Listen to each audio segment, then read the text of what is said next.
Evening guys. आज हम आपके लिए एक टॉपिक लिए सेलुलर रेस्पायरेशन। सेलुलर रेस्पायरेशन करेंगे। सेलुलर रेस्पायरेशन कैसे कौन कौन सी कैसे ये काम करता है आपके लिए नेट में ठीक सॉल्व हो जाएंगे। आगे हम देखें को पहले पढ़ने से पहले ओवरव्यू के बारे में है। जैसे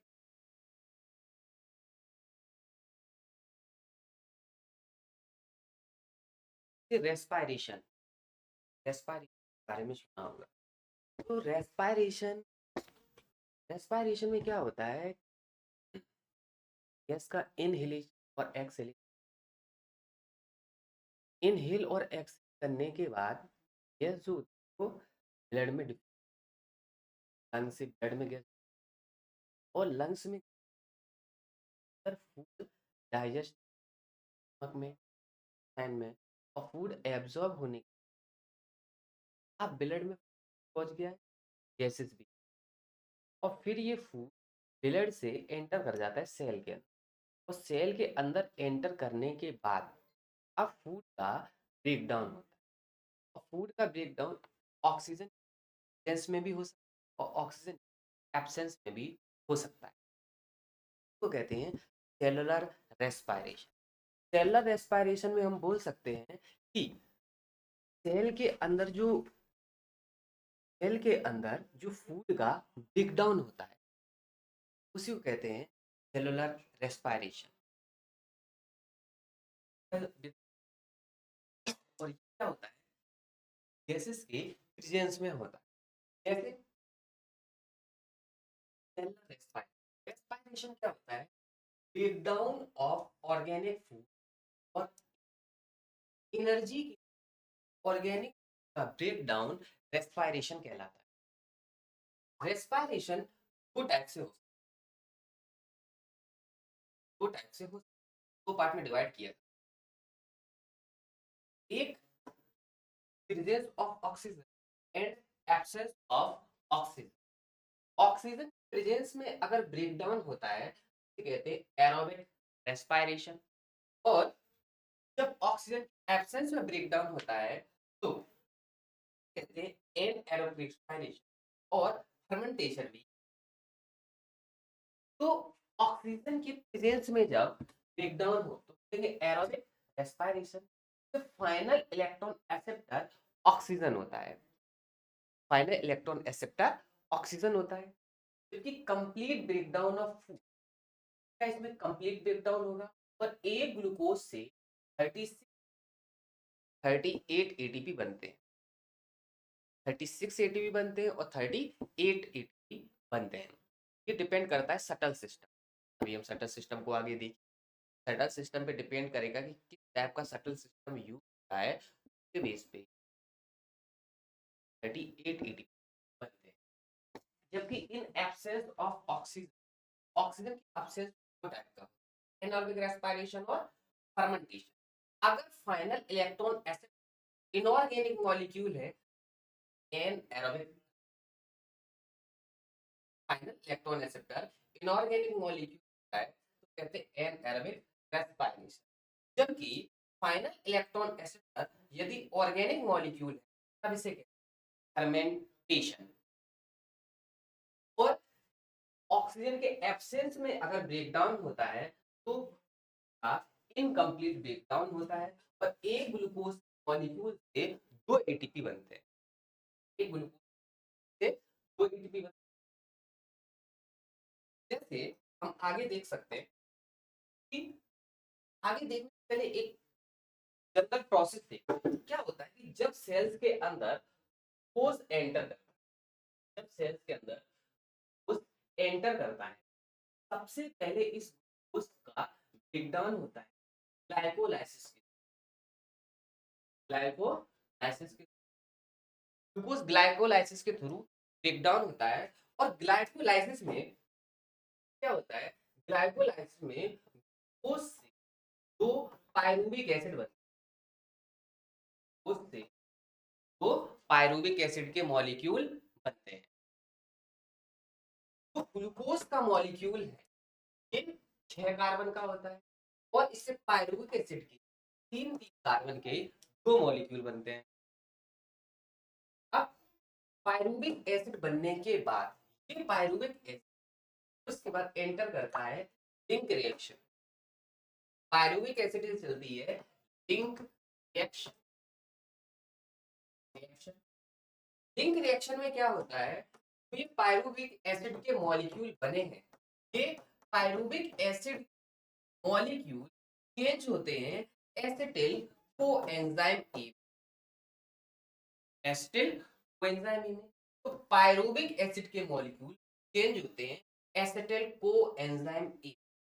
यहाँ पे हम देखेंगे कि पायरुविक एसिड है 3 कार्बन का, जबकि एसिटिल कोएंजाइम ए होता है ये 2 कार्बन का मॉलिक्यूल, कार्बन का 2 कार्बन का।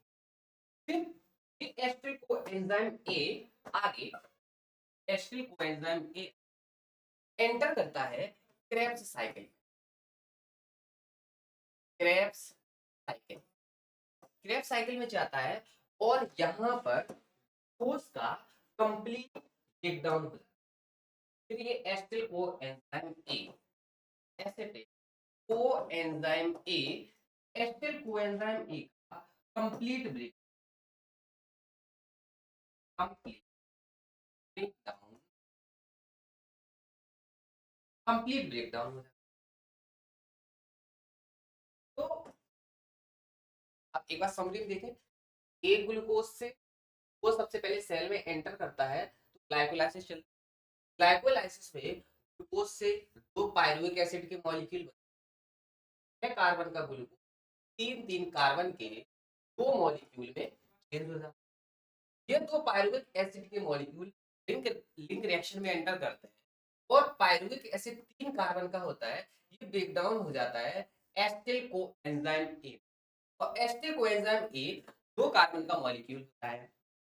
अब एसिटिल कोएंजाइम ए एंटर करेगा क्रेब्स साइकिल और यहाँ पर एसिटिल कोएंजाइम का कंप्लीट ब्रेकडाउन हो जाता है। अब तो glycolysis Krebs cycle, glycolysis link reaction Krebs cycle चलती है, इनमें क्या होता है कुछ मॉलिक्यूल्स बनते हैं जिन्हें एनर्जी, एनर्जी के फॉर्म में कुछ मॉलिक्यूल बनते हैं। अब कुछ होती है एटीपी, एटीपी बनती है तो डायरेक्ट मेटाबॉलिक एक्टिविटीज में यूज हो जाती है। कुछ मॉलिक्यूल जैसे एनएडीएच बनता है, ये इस एनएडीएच को कहा जाता है इनडायरेक्ट, एनएडीएच को कहा इनडायरेक्ट, और एनएडीएच जो इनडायरेक्ट एनर्जी है उसको फिर भेजा जाता है इलेक्ट्रॉन ट्रांसपोर्ट सिस्टम। और इलेक्ट्रॉन ट्रांसपोर्ट सिस्टम में क्या होता है कि एनएडीएच से बनाया जाता है एटीपी। एनएडीएच से क्या बनाया जाता है, एटीपी बनता है। इनडायरेक्ट एनर्जी को डायरेक्ट एनर्जी में इलेक्ट्रॉन ट्रांसपोर्ट सिस्टम क्या चलता है, इलेक्ट्रॉन ट्रांसपोर्ट सिस्टम। अब हम सबसे पहले फर्स्ट स्टेप देखेंगे ग्लाइकोलाइसिस की, कि ग्लाइकोलाइसिस कैसे काम करती है, कितने स्टेप में होती है, कौन कौन से इसमें एंजाइम पार्टिसिपेट करते हैं। पहले एरोबिक रेस्पिरेशन को अगर देखें तो एरोबिक रेस्पिरेशन ये प्रोकैरियोटिक सेल और कैरियोटिक सेल में चलता है। अगर ग्लाइकोलाइसिस को देखो तो प्रोकैरियोट के साइटोसोल में, जबकि यूकैरियोटिक सेल के भी साइटोसोल में। लिंक रिएक्शन प्रोकैरियोट के साइटोसोल में, यूकैरियोट में माइटोकॉन्ड्रिया के मैट्रिक्स में। प्रोकैरियोट में क्रेब्स साइकिल साइटोसोल में चलती है, जबकि यूकैरियोट में माइटोकॉन्ड्रिया के मैट्रिक्स में। और electron transport chain, electron transport system ये प्रोकैरियोट के प्लाज्मा मेम्ब्रेन में चलता है, इसे कहते हैं तो, और यूकैरियोट के माइटोकॉन्ड्रिया के इनर मेम्ब्रेन में। आपको पता है कि प्रोकैरियोट सेल जो होती है, प्रोकैरियोट सेल होती है उसमें मेम्ब्रेन बाउंड सेल ऑर्गेनिज्म, अब मेम्ब्रेन बाउंड सेल नहीं पाए जाते माइटोकॉन्ड्रिया। जब माइटोकॉन्ड्रिया नहीं पाया जाता है तो जितने भी यूकैरियोटिक सेल्स की जो प्रोसेस माइटोकॉन्ड्रिया के अंदर चलते हैं वे सभी प्रोकैरियोटिक सेल में कहाँ चलेंगे, साइटोसोल। लेकिन इलेक्ट्रॉन ट्रांसपोर्ट सिस्टम जो प्रोकैरियोट में क्या होता है कि प्रोकैरियोट की प्लाज्मा मेम्ब्रेन अंदर की लाइक इस तरीके अंदर की तरफ ऐसे फोल्ड स्ट्रक्चर बना है, और जो infolding like structure plasma membrane का बनता है इसी को कहा जाता है मीजोसोम। मीजोसोम, और इसी मीजोसोम के अंदर प्रोकैरियोट में इलेक्ट्रॉन ट्रांसपोर्ट सिस्टम चलता है जहां इनडायरेक्ट एनर्जी को डायरेक्ट एनर्जी में चेंज किया जाता है। आगे देखते हैं जैसे ग्लाइकोलाइसिस। फर्स्ट स्टेप ग्लाइकोलाइसिस, फिर क्रेब्स साइकिल। ग्लाइकोलाइसिस को फर्स्ट स्टेप को ग्लाइकोलाइसिस को कहा जाता है ईएमपी पाथवे। ग्लाइकोलाइसिस को ईएमपी पाथवे कि इस तीन साइंटिस्ट ने डिस्कवर किया था, इम्बेडेन, मेयरहोफ एंड पार्नास। इम्बेडेन, मेयरहोफ एंड पार्नास ने डिस्कवर किया कि इसको ईएमपी पाथवे भी कहा जाता है। ग्लाइकोलाइसिस जो होता है सेल के साइटोसोल में चलता है। अभी आपने देखा कि प्रोकैरियोट और यूकैरियोट दोनों ही केस में ये साइटोसोल में, चाहे कैरियोट सेल हो चाहे कैरियोटिक सेल। इस प्रोसेस में ग्लूकोज का इनकम्प्लीट ब्रेकडाउन होता है, और इनकम्प्लीट ब्रेकडाउन इसलिए होता है कि एक ग्लूकोज से दो पायरुविक एसिड के मॉलिक्यूल बनते हैं। 6 कार्बन के मॉलिक्यूल से 3 कार्बन का मॉलिक्यूल, मतलब वो 6 कार्बन का है तो पायरुविक एसिड के 2 मॉलिक्यूल बनते हैं जो 3-3 कार्बन के होते हैं। तो आगे देखें, अगर थोड़ा ग्लाइकोलाइसिस को आगे अच्छे से पढ़ने की कोशिश करें तो देखिए ये एक ग्लाइकोलाइसिस का स्टेप्स है। स्टेप्स है, ग्लाइकोलाइसिस जो होती है ये 10 स्टेप में कंप्लीट, टोटल इसमें 10 स्टेप्स, 10 स्टेप्स में कंप्लीट। ग्लाइकोलाइसिस में क्या होता है कि जैसे कोई सेल्स है, उस सेल्स के अंदर जब ग्लूकोज एंटर करता है तो ग्लूकोज जब एंटर करता है तो यहाँ पर एक ट्रांसपोर्टर पाया जाता है, इसे कहते हैं ग्लूट। ग्लूट ट्रांसपोर्टर के थ्रू क्या होता है, ग्लूकोज सेल के अंदर एंटर करता है। एंटर करने के बाद उसको सबसे पहले एक्टिव किया जाता है, वो सबसे पहले इनएक्टिव एक्टिव किया, और एक्टिव करने के लिए उसकी स्टेप्स होती हैं उन्हें कहते हैं प्रिपरेटरी फेज। प्रिपरेटरी क्या कहते हैं, प्रिपरेटरी फेज, प्रिपरेटरी फेज। इसके अलावा अगर आगे देखते हैं बात और बताना कि आपको तो ग्लाइकोलाइसिस के लेक्चर है, इसका अगर आपको पीडीएफ चाहिए तो आप टेलीग्राम पे हमारा channel join and like I आपको हमारा रहेगा, वो आप ज्वाइन कर सकते हैं। थोड़ा ध्यान से ए एन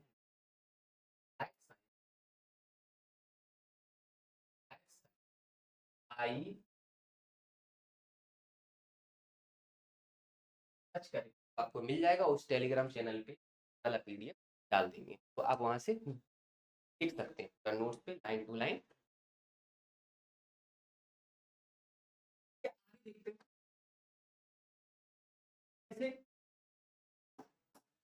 अब दो स्टेप में कंप्लीट, एक होती प्रिपरेटरी फेज और एक होती पे ऑफ पे ऑफ पे ऑफ फेज। सबसे पहले ग्लूकोज जब सेल के अंदर एंटर कर जाता है तो ग्लूकोज को एक्टिवेट किया जाता है, उस एक्टिव होता है। एक्टिव होने में सबसे पहले अब कोई भी मॉलिक्यूल कर एक्टिवेट करना है तो पहले वहां एनर्जी तो एनर्जी लगती है सबसे पहले ग्लूकोज, और ग्लूकोज को ग्लूकोज 6 फॉस्फेट में चेंज करने के लिए यहाँ पर एक एडीपी में और हेक्सोकाइनेज, तो ग्लूकोज से हेक्सोकाइनेज एंजाइम की प्रेजेंस में फॉस्फेट, और यहाँ पर एक एडीपी में चेंज होता है, इज ए फर्स्ट स्टेप। और ये स्टेप इरिवर्सिबल होती है।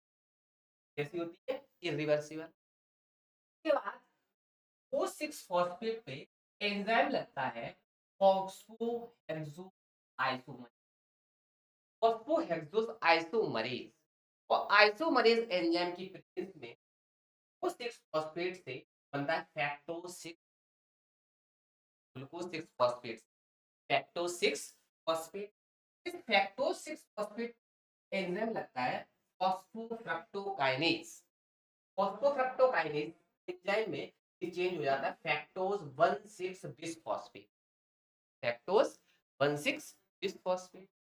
फैक्टोज 1,6 बिसफॉस्फेट जब लगता है तो यहाँ पे भी एक एटीपी एक एडीपी में चेंज होती है। ये एक इरिवर्सिबल प्रोसेस है।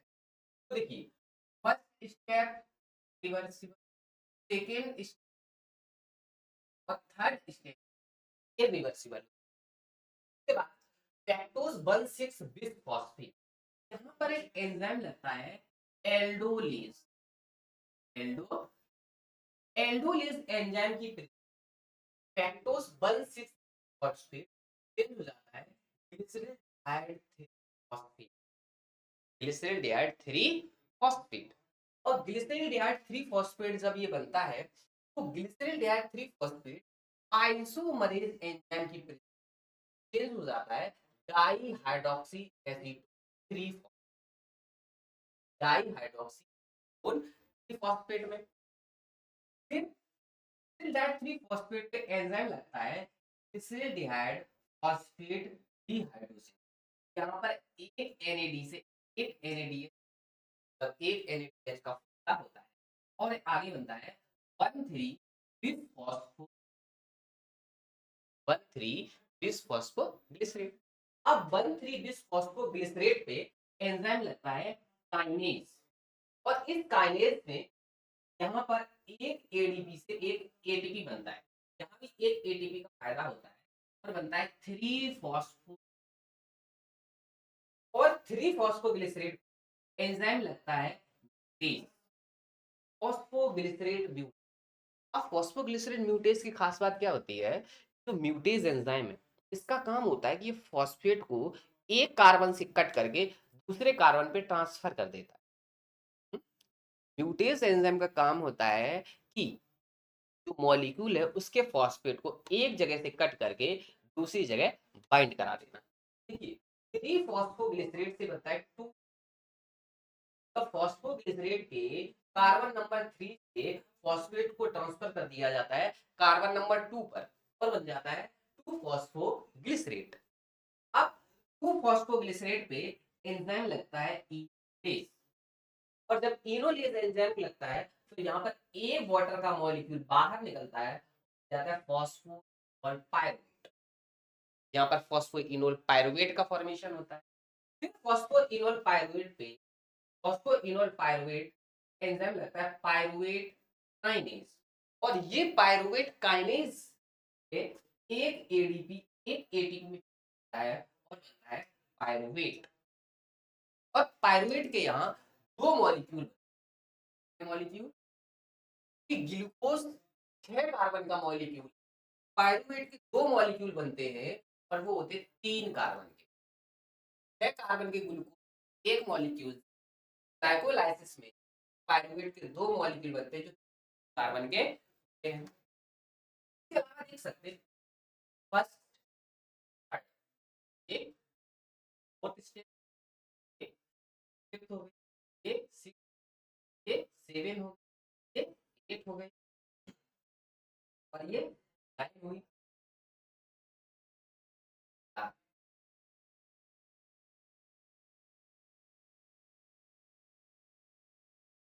10 स्टेप में ऐसे कंप्लीट होती है।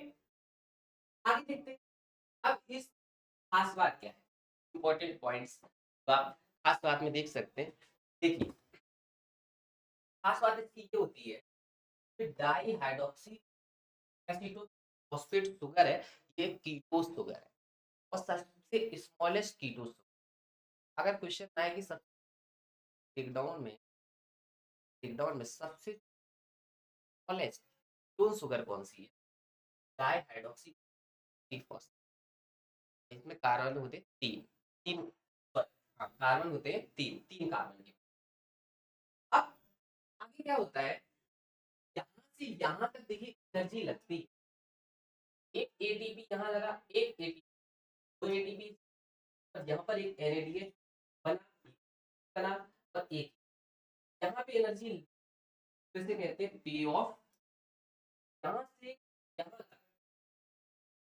को एक्टिवेट करने के लिए एनर्जी लगती है, इसे कहते हैं बैटरी केस। इसके अलावा इस समरी की बात करें, समरी हमारी देखिए, समरी ऑफ ग्लाइकोलाइसिस। अभी आपने देखा कि ग्लाइकोलाइसिस 10 स्टेप में कंप्लीट, 10 स्टेप होते हैं। 10 स्टेप में फर्स्ट स्टेप, थर्ड स्टेप और 10 स्टेप, फर्स्ट, थर्ड और 10, तीन स्टेप जो होते हैं इरिवर्सिबल होते हैं। कैसे होते हैं? इरिवर्सिबल। आप देख भी सकते हैं। देखिए, first step irreversible, third step is last वाला स्टेप इरिवर्सिबल। तो तीन स्टेप ग्लाइकोलाइसिस में इरिवर्सिबल होते हैं।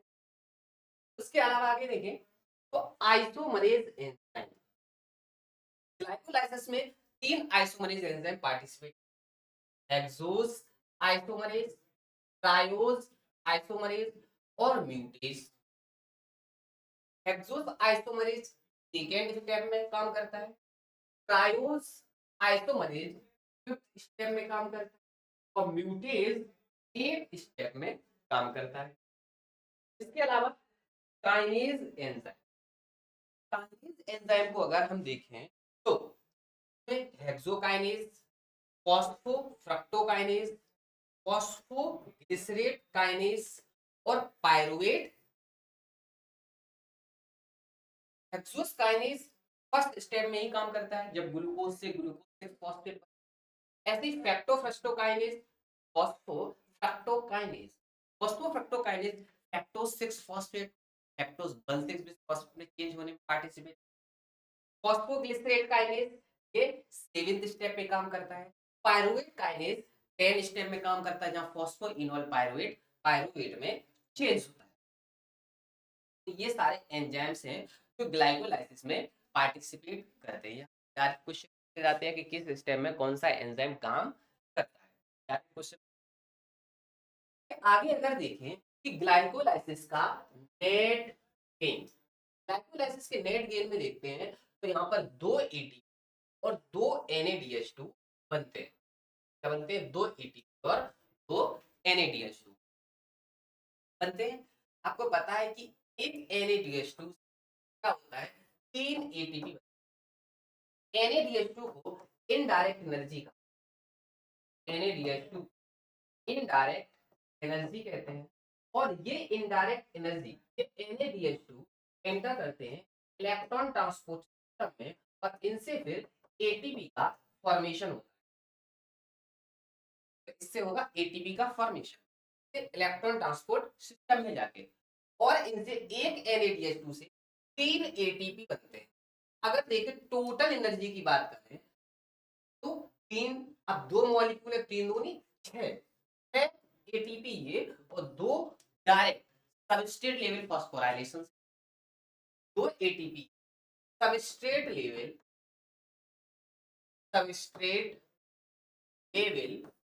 फॉस्फोराइलेशन से बनते हैं, सबस्ट्रेट लेवल फॉस्फोराइलेशन से। इस तरीके से टोटल टोटल 8 एटीपी का फॉर्मेशन होता है। टोटल 8 एटीपी का फॉर्मेशन है ग्लाइकोलाइसिस। अब आगे क्या होगा, आगे जो ये पायरुवेट बना, 2 मॉलिक्यूल 3 कार्बन के पायरुवेट बने। अब ये पायरुवेट सबसे बार एंटर करेंगे लिंक रिएक्शन में। लिंक रिएक्शन के बाद बनेगा एस्टिल कोएंजाइम में, और वो एस्टिल कोएंजाइम में एंटर करेगा क्रेब्स साइकिल में, और क्रेब्स साइकिल में जाने के बाद उसका कंप्लीट ब्रेकडाउन हो जाएगा, और जो इनडायरेक्ट एनर्जी बनेगी वो एंटर करेगी इलेक्ट्रॉन ट्रांसपोर्ट सिस्टम में, उससे एटीपी बन जाती है, और ये एटीपी जो होती है सेल्स के अंदर मेटाबॉलिक एक्टिविटीज में खर्च होती है। आगे अगर देखें, आगे हम नेक्स्ट वीडियो में हम आपको क्रेब्स साइकिल, क्रेब्स साइकिल पर एक इलेक्ट्रॉन ट्रांसपोर्ट के बारे में बताएंगे, तो डिस्कस करेंगे। आप हमारे टेलीग्राम